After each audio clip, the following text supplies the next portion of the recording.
Hey guys, welcome back to my channel. And if you clicked on this video, whew, you really messed it up this time, huh? Yeah, bet you're feeling like a dork, big time dork. So you begged, you pleaded, you signed over your pension to get your ex back. And now you're feeling like I've embarrassed myself, they didn't come back, and I've ruined my chances. Right? Did I get it? And I'm here to tell you that you haven't. You have embarrassed yourself. But it's not the first time, and it won't be the last. And you'll get over it. And it happens to everyone. Even me. I have begged and pleaded for an ex when they broke up with me. I even showed up at their house. Did you do that? Because if you didn't, then you should feel a little bit better, because I did that. That's really cringe. I also would try to go places that I thought that they would be. I would also try to hack into their Instagram. So whatever you've done and how cringe you think it was, I've been there myself. Lots of people have. You're not the only embarrassing person on the planet. And heartbreak does that to us, you know? And you haven't ruined your chances of getting back with your ex. In fact, you're in a really good position right now. You've fallen into a great position, and that's because when your ex broke up with you and you were begging, right? How you were, you know? You put them up on a pedestal. You put them up here, and you put yourself down here. Well, no, you're down, you're all the way down the ground. But I'm just messing with you. But you put them above yourself up here, where it's very comfortable up here. Imagine up here, there's a bunch of Squishmallows.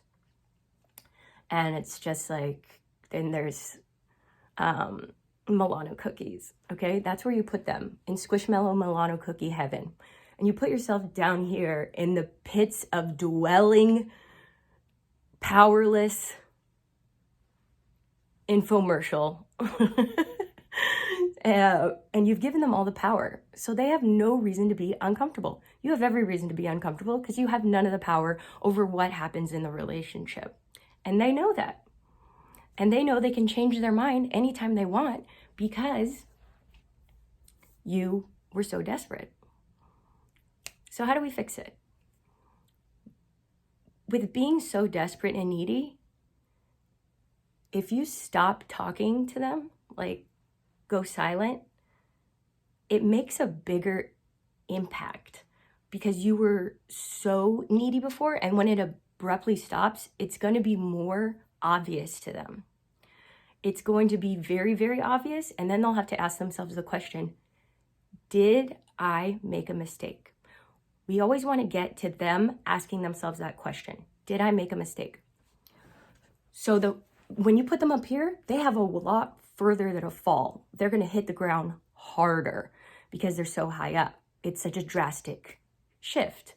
So once you start going silent, it's going to be extremely noticeable, and you're going to get them to the question, did I make a mistake, quicker? Even quicker than people who didn't beg. So, I mean, I know you feel bad, but it gets you to that question quicker because it's such a drastic change and a noticeable change. So good for you. But you have to be silent for them to get that drastic change. If you still throw out any kind of interaction, you're cushioning the fall. Okay? So you don't want to do that. Don't screw yourself over by breaking down and giving them comfort so that they can stay up here or have the fall cushioned. You want it to be pow. And it can be because of how much you begged. It's just going to be such a whoa, 180. And that'll get them to that question. Did I make a mistake? If you message them or interact with them in any kind of way, you're only pushing the question further and further away. Because now they don't have to think about it. They don't have to think, did I make a mistake? Because you're still there. They can change their mind. So there's no mistake if they can change their mind and have you back. They don't have to think about if they made a mistake. So when you don't talk to them, it's going to get them to that question quick. Do not screw yourself over by pushing that question away, by giving them interaction where they don't have to ask themselves that question. So don't worry, you didn't screw it all up. I'm sure now you understand how much of an opportunity you actually have. You need to set a goal of how long you don't want to talk. You can not talk to them, even if it's just like 3 days, and stick to it, because it is your only option. You tried begging, you tried being all up in their business. It didn't work.